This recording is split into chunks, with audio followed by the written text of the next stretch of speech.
13th NCERT exercise 3.3 question number 1 का question number 2 solve करने की कोशिश करते हैं। 1 ऑलरेडी हम पिछले वीडियो में बना चुके हैं, बता चुके हैं, अच्छे से ध्यान रखिएगा।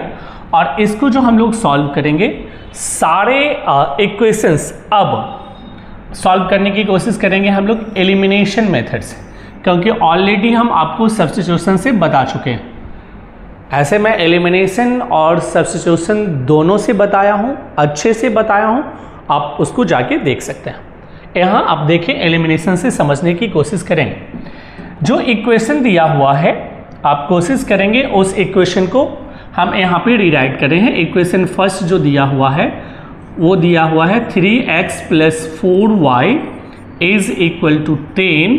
This is first equation and second is 2x - 2y = 2। This is second equation.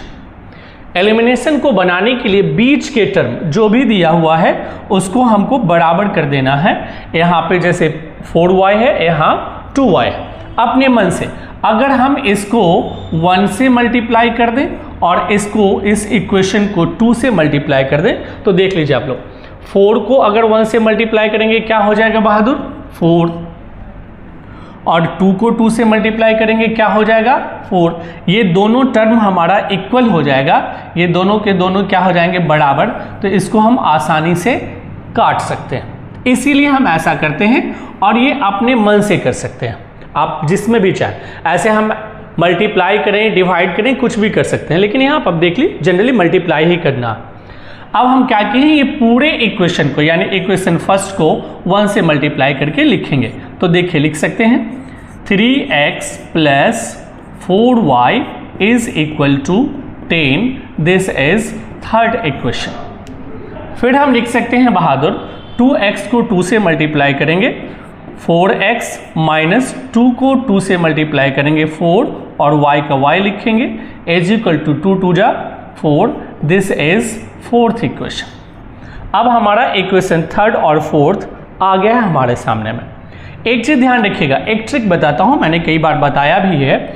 जब भी आपके इक्वेशन में, जब कभी भी आपके इक्वेशन में ये जो टर्म्स दिए गए हैं, एक +4y एक -4y, यानी कि साइन जो है सेम रहेगा, साइन जब भी सेम रहेगा तो सब्ट्रैक्ट कर देंगे। यानी ये प्लस है और यहाँ भी प्लस रहा तो सब्ट्रैक्ट कर देंगे, या ये माइनस है यहाँ भी माइनस रहा तो सब्ट्रैक्ट कर देंगे। लेकिन यहाँ पे साइन क्या है? डिफर्ड है। जब भी साइन डिफर्ड रहेगा तो वहाँ पे आप ऐड कर दीजिएगा। तो चलिए, साइन यहाँ पे डिफर्ड है, आप ठीक से देखें तो आप समझ जाएंगे। एक प्लस में है, एक माइनस में। जब भी इस तरह के इक्वेशंस रहेंगे तो हम इसको ऐड कर देते हैं, यानी एडिंग। प्यार से सीखने की कोशिश करना है, बिल्कुल भी जल्दबाजी नहीं करनी है। तो ऐड करते हैं, तो 3x 4x ये क्या हो जाएगा? 7x + 4y - 4y कैंसिल हो गया, = 10 और 4 14 हो गया। अब हम इसको लिख सकते हैं x = 14/7 और हम इसको आसानी से काट सकते हैं। और काटते हैं तो ये करता है 2 टाइम्स में। तो अब हम लिख सकते हैं देयरफॉर x = 2। x का वैल्यू जो हमारा आ गया ये 2 आ गया। अब x का वैल्यू ऑलरेडी हम 2 निकाल चुके हैं। अब हम क्या करेंगे, सेम कहानी, पुटिंग द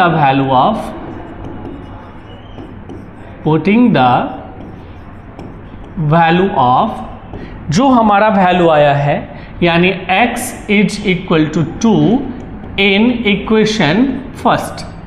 ऐसे आप फर्स्ट में रखें, सेकेंड में रखें या आप थर्ड में रखें, आंसर हमारा सेम ही आएगा। फर्स्ट में रखेंगे तो भी, सेकेंड में रखेंगे तो भी, या थर्ड फोर्थ में रखेंगे तो भी आंसर हमारा सेम ही आएगा। लेकिन जनरली हम लोग इक्वेशन फर्स्ट में ही रखते हैं, तो इक्वेशन फर्स्ट में ही रखने की कोशिश करेंगे। तो इक्वेशन फर्स्ट क्या है देखते हैं बहादुर। लिखा हुआ 3x + 4y = 10। 3x + 4y = 10।